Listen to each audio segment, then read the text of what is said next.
चौथ की कहानी माघ कृष्ण पक्ष की चतुर्थी तिथि को की जाती है। कुछ लोग 12 महीने चौथ का व्रत रखते हैं। गणेश जी ने इस दिन देवताओं का संकट दूर किया था।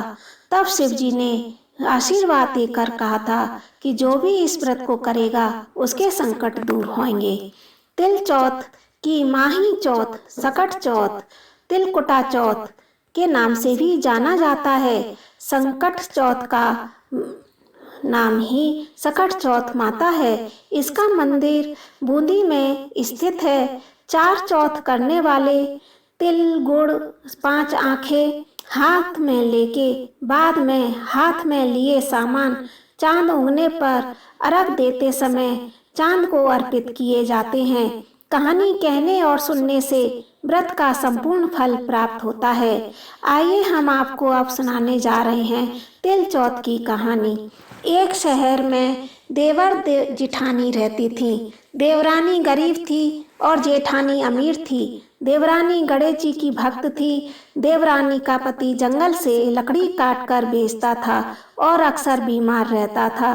देवरानी जेठानी के घर का सारा काम करती और बदले में जेठानी बचा हुआ खाना, पुराने कपड़े आदि उसको दे देती। इसी से देवरानी का परिवार चल रहा था। माघ महीने में देवरानी ने तिल चौथ का व्रत किया।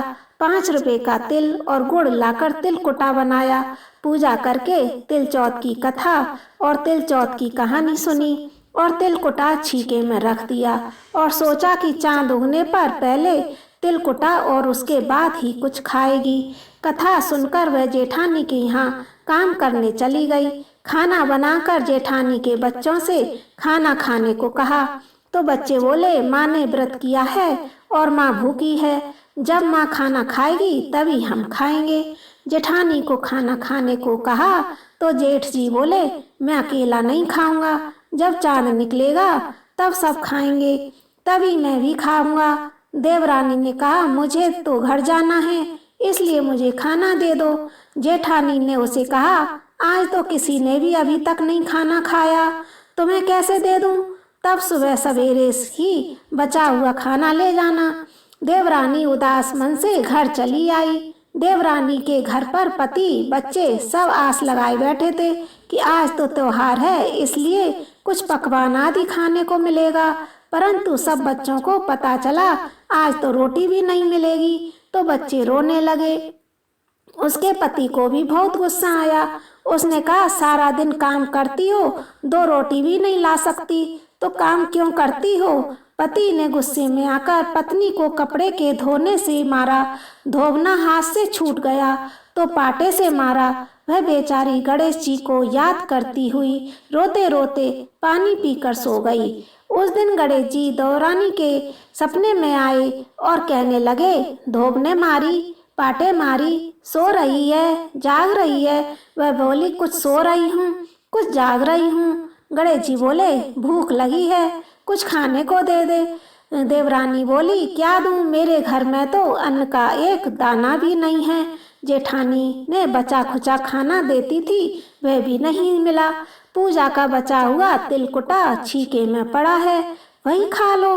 गणेश जी ने तिलकुटा खाया और उसके बाद कहने लगे, धोब ने मारी, पाटे मारी, निपटाई आई है, कहाँ निपटे? वह बोली, ये घर पड़ा है, जहाँ इच्छा हो वहाँ निपट लो। फिर गणेश जी बोले, अब कहाँ पहुँचूं? तब देवरानी को बहुत गुस्सा आया और कब से तंग करे जा रहे हैं, सो बोली, मेरे सर पर पहुँच लो। कहाँ पहुँचोगे और कहाँ पहुँचोगे? सुबह जब देवरानी उठी तो यह देखकर हैरान रह गई। पूरा घर हीरे मोती से जगमगा रहा है। सिर पर जहाँ विंदायक जी पहुँचनी कर गए थे वहाँ हीरे के टीके और बिंदी जगमगा रहे हैं। इस तरह से उसी दिन से देवरानी जेठानी के यहाँ काम करने नहीं गई। जेठानी ने कुछ देर तो राह देखी, फिर बच्चों को देवरानी को बुलाने भेजा। जेठानी ने सोचा, कल खाना नहीं दिया था, इसलिए शायद देवरानी बुरा मान गई होगी। बच्चे बुलाने गए और बोले, चाची चलो, माँ ने बुलाया है, सारा काम पड़ा है। दुनिया में चाहे कोई मौका चूक जाए, पर देवरानी जेठानी आपस में कहने का मौका नहीं छोड़ती। देवरानी ने कहा, बेटा बहुत दिन तेरी माँ के यहाँ काम कर लिया, अब तुम अपनी माँ को ही मेरे यहाँ काम करने भेज दो। बच्चों ने घर जाकर माँ को बताया। चाची का तो पूरा घर हीरे मोतियों से जगमगा रहा है। जेठानी दौड़ती हुई देवरानी के पास आई और पूछा, यह सब क्या हुआ, कैसे हुआ? देवरानी ने उसके साथ जो हुआ वह सब कह डाला।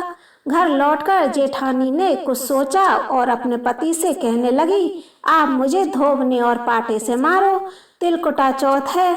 उसका पति बोला, भली मानस, मैंने तो कभी तुम पर हाथ तक नहीं उठाया, मैं तुम्हें धोबने और पाटे से कैसे मार सकता हूँ? वह नहीं मानी और जिद करने लगी। मजबूरन पति को उसे मारना पड़ा। मार खाने के बाद उसने ढेर सारा घी डालकर चूरमा बनाया और छीके में रखकर सो गई। रात को विंदायक जी आए उसके सपने में और कहने लगे, भूख लगी है, क्या खाऊं? जेठानी ने कहा, गणेश जी महाराज, मेरे देवरानी के यहाँ तो रूखा सूखा चुटकी भर तिलकुटा खाया था, मैंने तो झरते घी का चूरमा बनाया है, आपके लिए रखा है छीके में, फल और मेवे भी रखे हैं, जो चाहे खा लो। गणेश जी बोले, अब कहाँ निपटे? तो जेठानी बोली, उसके यहीं तो टूटी फूटी झोंपड़ी थी, मेरे यहाँ तो कंचन के महल हैं, जहाँ चाहो निपटो। फिर गणेश जी ने पूछा, अब पहुँचूं कहाँ? जेठानी बोली, मेरे ललाट पर बड़ी सी बिंदी लगाकर पहुँच लो। धन की भूखी जेठानी बहुत सुबह जल्दी उठ गई। सोचा घर हीरे जवाहरात से भर चुका होगा, पर देखा तो पूरे घर में गंदगी फैली थी, तेज बदबू आ रही थी। उसके सिर पर बहुत सारी गंदगी लगी थी। उसने कहा, हे गणेश जी महाराज, ये आपने क्या किया? मुझसे रूठे और देवरानी पर टूटे। जेठानी ने घर की ओर सफाई करने की बहुत कोशिश की, परंतु गंदगी और ज्यादा फैलती गई। जेठानी के पति को मालूम चला तो वह भी बहुत गुस्सा हुआ और बोला, तेरे पास इतना सब कुछ था, फिर भी तेरा मन नहीं भरा। परेशान होकर चौथ के विंदायक जी गणेश जी मदद की विनती करने लगी। बोली, मुझसे बड़ी भूल हुई, मुझे क्षमा करो। विंदायक जी बोले, देवरानी ने से जलन के कारण तूने जो किया था यह उसी का फल है। अब तू अपने धन से आधा धन उसको देगी, तभी मैं साफ करूंगा। उसके आधा धन तो बांट दिया, किंतु मोहरों की एक हांडी चूल्हे के नीचे गाड़ रखी थी। उसने सोचा किसी को पता नहीं चलेगा और उसने वह धन को नहीं बांटा। उसने कहा, हे चौथ विंदायक जी, अब तो अपना यह बिखराव समेटो। वे बोले, पहले चूल्हे के नीचे गाड़ी हुई मोहरों की हांडी और ताक में रखी हुई सुई की पाती कर। इस प्रकार गणेश जी महाराज ने सुई जैसी छोटी चीज का भी बंटवारा करवाकर अपनी माया समेटी। हे गणेश जी महाराज, जैसे आपने देवरानी पर कृपा करी वैसी सब पर करना। कहानी कहने वाले, सुनने वाले और हुंकारा भरने वाले सब पर करना, किंतु जेठानी को जैसी सजा दी वैसी किसी को मत देना। बोलो गणेश जी महाराज की जय, बोलो चौथ माता की जय।